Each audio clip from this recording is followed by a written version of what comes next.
नमस्कार। आज हम लोग देखेंगे कि समुद्रगुप्त को भारत का नेपोलियन क्यों कहा जाता था।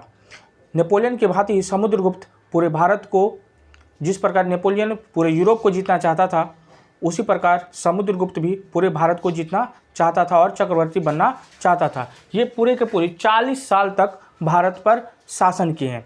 इनके दिग्विजय को देखेंगे, जिसके कारण इन्हें नेपोलियन कहा जाता था।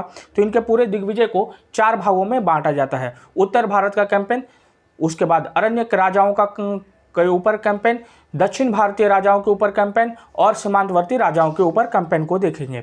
सबसे पहले हम उत्तर भारत के राजाओं के ऊपर जो कैंपेन है उनको देखेंगे। तो इसका वर्णन हमें इलाहाबाद प्रशस्ति में देखने को मिलता है और यहाँ पर वे 9 राजाओं को हराते हैं। इस पूरे दिग्विजय विजय को, उत्तर भारत के विजय को वो दिग्विजय कहे हैं या दिग्विजय कहा गया है इलाहाबाद प्रशस्ति में। जो 9 राजाओं को जो हराए थे उसमें से पहला था नंदीन, बलवर्मन, नागसेन, रुद्रदेव, चंद्रवर्मन, मैथिला, गंगपति, नागदत्त एंड अच्युत। अगर हम लोग अरण्य राजाओं के ऊपर इनके विजय को देखेंगे तो यहाँ पर ये 4 राज्यों को हराते हैं।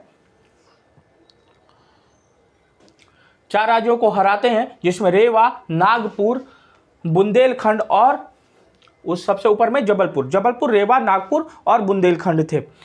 तो ये वास्तव में ये विंध्य और सतपुरा के पर्वतीय और जंगली क्षेत्र रहते हैं जहाँ के जो राजा हैं उन्हें ये हराते हैं। इसके बाद हम लोग दक्षिण भारत की तरफ ये अग्रसर होते हैं और अपना राज विस्तार करना चाहते हैं। वहाँ पर इनकी सेना 3000 माइल पैदल चलकर पहुँचती है और यहाँ पर वे 12 राजाओं को हराते हैं। इस पूरे बात को वो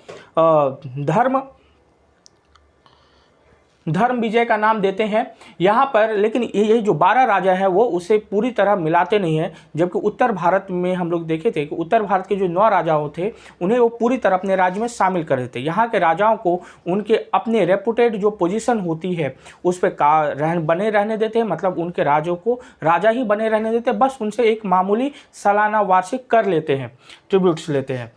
इसके बाद ये जो 12 राजा थे उसको हम लोग इस तरह देखेंगे।